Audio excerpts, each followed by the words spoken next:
There are two optional methods for installing EasyOn Gutterguard. You can tape it on or screw it on. If you tape it on, you want to clean the top front lip of the gutter and install it when it's 65 degrees or warmer outside. If you are taping it on, peel off the first couple inches of the red protective layer on the double-sided adhesive foam tape. This is the same type of tape that auto manufacturers use for sticking their logos on their vehicles.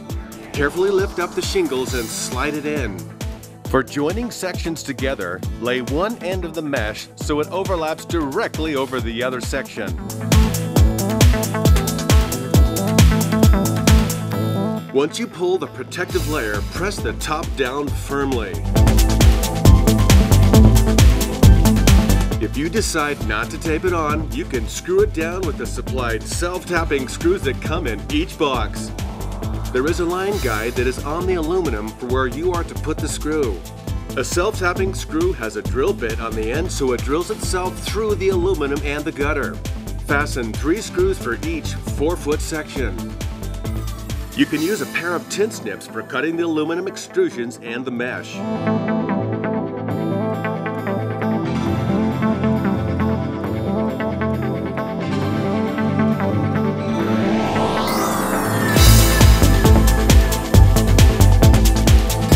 A pair of commercial-grade scissors will also work for cutting the mesh.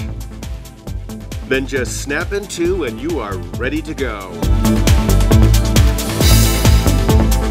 For making the end cap, trim off the end so you can use the mesh for covering the end of the gutter.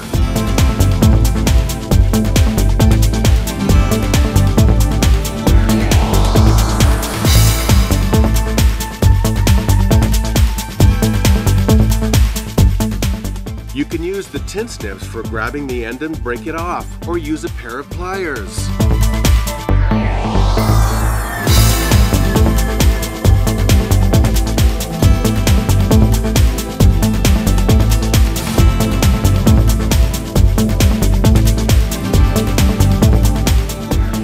Bend the mesh down so it will tuck inside the end cap of the gutter. Covering the end of the gutter with mesh helps keep out birds, rodents, insects from your gutter.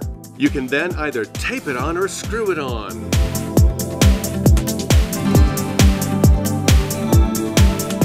For an outside corner, let it run long to the end of the gutter.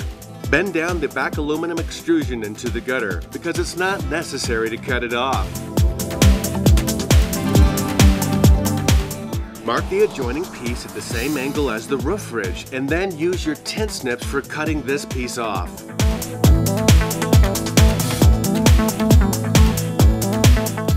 Carefully slide it under the roof shingles. Old shingles are brittle, so use extra care.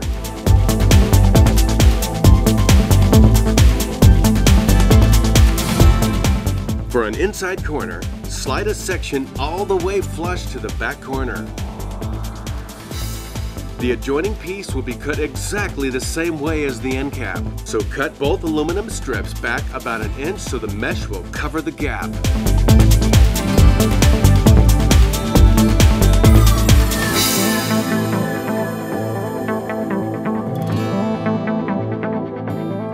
This inside configuration on inside quarters allows for better rainwater penetration through the mesh on heavier downpours.